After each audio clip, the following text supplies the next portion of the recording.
മഞ്ജു എന്ന് പറയുന്ന ഒരു അധ്യാപിക പ്രായമായ സ്ത്രീയെ അടിച്ചു തള്ളി ഇതൊക്കെയാണ് ഇപ്പോൾ എല്ലാവരും ചർച്ച ചെയ്യുന്നൊരു സംഭവം. ഇതൊക്കെ അതായത് മിക്ക വീടുകളിലും നടക്കുന്ന ഒരു സംഭവമാണ് ഈ ഗാർഹിക പീഡനം എന്നുള്ളത്, അല്ലേ? ഒന്നെങ്കിൽ ഹസ്ബൻഡിനെ ആയിരിക്കും, അല്ലെ ഭാര്യയായിരിക്കും, അല്ലെ അമ്മയായിരിക്കും, അമ്മൂമ്മയായിരിക്കും, അല്ലെ അമ്മയമ്മയായിരിക്കും, അല്ലെ പിള്ളേരെ ആയിരിക്കും. ഇങ്ങനെ ഏതേലും വിധത്തിലുള്ള ഒരു പീഡനം മിക്ക വീടുകളിലും. അല്ല ഇപ്പം പബ്ലിക്കിന് കാണാൻ പറ്റാതെ ആണെങ്കിൽ അത് മെൻ്റൽ ടോർച്ചറായിരിക്കും, ചിലർക്ക് മാനസികമായിട്ടുള്ള ഒത്തിരി പീഡനങ്ങളുണ്ടായിരിക്കും. സോ പലതരത്തിലുള്ള പീഡനങ്ങളിൽ കൂടെയാണ് നമ്മുടെ കുടുംബങ്ങൾ കഴിഞ്ഞു പോകുന്നത്, അല്ലേ? അപ്പം അതൊരു ലിമിറ്റ് വിടുമ്പോഴായിരിക്കും ഈ നാട്ടുകാരും വീട്ടുകാരും ഒക്കെ പയ്യെ രംഗത്ത് വരുന്നത്. ഇതിപ്പോൾ ഈ മഞ്ജുവിൻ്റെ കാര്യമാണേലും ആ അയൽവക്കംകാരോ ഫാമിലി മെമ്പറോ ആരോ അത്രയും ഒരു റിസ്ക് എടുത്തത് കൊണ്ട് മാത്രമാണ് ഇത് വെളി വന്നത്. അല്ലെങ്കിൽ ഇത് വർഷങ്ങളായിട്ട് നടന്നുകൊണ്ടിരിക്കുന്ന ഒരു കാര്യമാണ്. വെറും പ്രതികരണശേഷി ഇല്ലാത്തൊരു സമൂഹമാണ് നമുക്കുള്ളത്. നമ്മുടെ സമൂഹം പ്രതികരിക്കുന്നത് ഒരേ ഒരു വിഷയത്തിലായിരിക്കും, അതാണ് പൊളിറ്റിക്സ്. ആരേലും എന്തേലും സ്വന്തം പാർട്ടിയെ എതിര് പറയുമോ അന്നേരം ഇറങ്ങും അരയും തലയും മുറുക്കി ഇല്ലാത്ത സമയം ഉണ്ടാക്കി സോഷ്യൽ മീഡിയ കിടന്ന് ചീത്ത വിളിക്കാനും അല്ലെങ്കിൽ ആ പറഞ്ഞവനെ അടിക്കാനും പിടിക്കാനും ഇതിനൊക്കെ ഭയങ്കര പ്രതികരണശേഷിയാണ് കേട്ടോ.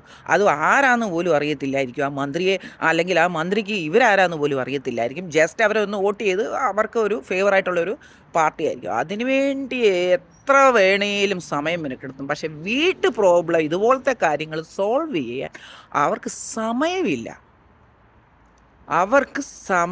വീട്ടുകാരെ നോക്കാനായിട്ട്. ഓക്കെ, അതൊന്ന്.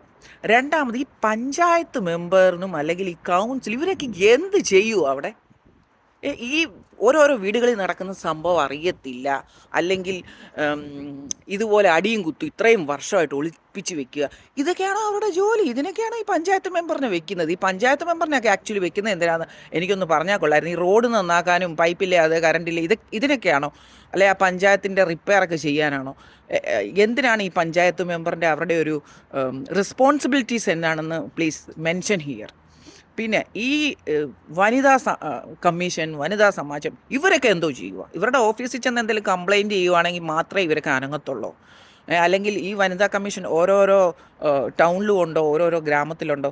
എങ്ങനെയാണ് അവരുടെ ഒരു വർക്കിംഗ് കണ്ടീഷൻ എനിക്ക് മനസ്സിലാകുന്നില്ല. ഇതുപോലെ പേപ്പറിലൊക്കെ വരുമ്പോഴത്തേക്കിനും അവർ കൊടിയും പിടിച്ച് ചെന്ന് എന്താണ് ഏതാണെന്ന് അന്വേഷിക്കുകയാണ് അവരുടെ പണി. ഒരു മനുഷ്യൻ പറഞ്ഞാൽ ഒരു മനുഷ്യനല്ല, എല്ലാ മനുഷ്യർക്കും രണ്ട് ക്യാരക്ടർ ഉണ്ടായിരിക്കും. അത് ചിലർക്ക് ചില സമയങ്ങളിലായിരിക്കും അവരുടെ രണ്ടാമത്തെ ക്യാരക്ടർ പുറത്ത് വരുന്നത്. ചിലർ രണ്ട് സ്വഭാവം രണ്ടിടത്ത് കാണിക്കും. അതായത് ഓഫീസിൽ ഭയങ്കര മാന്യനായിരിക്കും, അല്ലെങ്കിൽ മാന്യമായിരിക്കും, വീട്ടിൽ ജസ്റ്റ് ഓപ്പോസിറ്റ് ആയിരിക്കും. ചിലർ പബ്ലിക്കിൽ ഇപ്പം ആ പിള്ളേരെ തട്ടിക്കൊണ്ടുപോയ പത്മനാഭനോ ആരാണ്ട്, അയാൾ ഭയങ്കര മാന്യനാണെന്ന് നാട്ടുകാർ പറയുന്നത്, അല്ലേ? ഒരു പ്രശ്നമില്ലായിരുന്നു സ്കൂളിലും. അതേസമയം അയാളുടെ ഒറിജിനൽ തന്നെ ഇത്. രണ്ടാമത് ഇപ്പം ഇവർ സ്കൂളിൽ ഭയങ്കര നല്ലതായിരുന്നു. ഇങ്ങനെയാണ്. ഇപ്പം ഈയുടെ ഒരു മൂവി ഇറങ്ങിയല്ലോ, ഗരുഡനും അതുപോലെ തന്നെ എത്ര നല്ലൊരു പ്രൊഫസറായിട്ടാണ് ബിജു മേനോൻ അഭിനയിക്കുന്നത്. സോ ഇതുപോലെ എല്ലാ ആൾക്കാരും ബൈപോളർ ക്യാരക്ടറിനെ, എല്ലാവരുടെയും മനസ്സിൽ ഒരു മൃഗം ഒളിഞ്ഞിരിപ്പുണ്ട്. സോ നമ്മൾ ആരുമായിട്ട് ഡീൽ ചെയ്യുമ്പോഴും എപ്പോഴും ഒരു അലേർട്ട് ഉണ്ടായിരിക്കണം. കാരണം നമുക്ക് പറയാൻ പറ്റത്തില്ല ആരാണ് നല്ലത് ആരാണ് ചീത്തത്. ഇപ്പം അതാണ് ഗരുഡൻ മൂവി. ഇപ്പം എക്സാമ്പിൾ തന്നെ അതാണ്. നമ്മൾ വിശ്വസിക്കത്തില്ല അവനങ്ങനെ ചെയ്തോ, അല്ലെങ്കിൽ അവളങ്ങനെ ചെയ്തോ. അതുപോലെ നാട്ടുകാരോട് പറയാൻ എനിക്കൊരു അഭിപ്രായമുണ്ട്. ചുമ്മാ അയലോക്കത്ത് പോയി അവർ കാറ് മേടിച്ചെങ്കിൽ നമുക്കും കാറ് വേണമെന്നും പറഞ്ഞ് ഹസ്ബൻഡിനെ ടോർച്ചർ ചെയ്യാതെ, അല്ലെങ്കിൽ അവർ ഫ്രിഡ്ജ് മേടിച്ചെന്നും പറഞ്ഞ് നമുക്കും അത് വേണമെന്നും പറഞ്ഞ് അവരെ ടോർച്ചർ ചെയ്യാതെ, അവിടെ ഒളിഞ്ഞു നോക്കി അവിടെ നല്ല കാര്യങ്ങൾ എന്ത് നടക്കുന്നു അതും പറഞ്ഞ് സ്വന്തം വീട്ടിൽ കിടന്ന് അടിക്കാതെ, അവിടെ എന്തെങ്കിലും ചീത്തക്കാര്യം ഉണ്ടെങ്കിൽ അതിനെക്കുറിച്ച് ഡിസ്കസ് ചെയ്ത് അവർക്ക് വേണ്ടുന്ന സഹായങ്ങൾ ചെയ്തു കൊടുക്കാൻ ശ്രമിക്കുക. ഇല്ലെങ്കിൽ അധികാരത്തിലിരിക്കുന്നവർക്ക് അല്ലെങ്കിൽ ഉത്തരവാദിത്തപ്പെട്ടവർക്ക് ഇൻഫോം ചെയ്യാനായിട്ട് ദയവ് ചെയ്ത് മനസ്സ് വയ്ക്കുക.